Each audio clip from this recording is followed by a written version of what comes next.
शब बोहिबाकू मिलिलानी कांध trolley रे स्त्री शब को बोहिले स्वामी।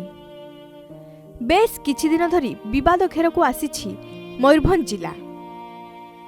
केतेबेले दुष्कर्म तो पुणी केतेबेले अंधविश्वास जनित नारकीय कांड को नहीं, किंतु आज जो घटना सामना को आसीछि ताहा मानविकतार समस्त सीमा सरहद को डेई जाइछि।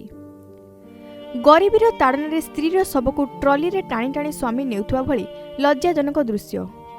सरदाई केरो आनीची पचार ताको बॉडी टाको बारीपदर ट्रॉली रो आनी एटा बारीपदर ट्रॉली ने ना ना आओ के गाड रो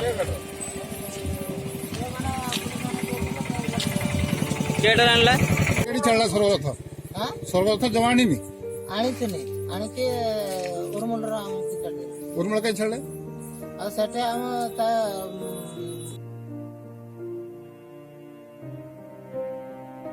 घटना अनुसार पुओ को जन्म देवा परे बारीपदा डाक्तरखाना रे गतकाली स्त्री राइमा सोरेन होइथिला मृत्यु।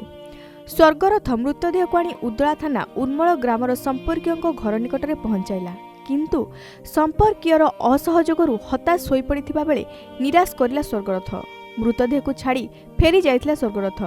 गोटिए पटे गरीबीर ताड़ना, अन्य पटे टंका अभावरु ट्रली रे स्त्रीर शब को नहीं निज ग्राम सानजुन पाळकु जाउथिला स्वामी खेला सोरेन।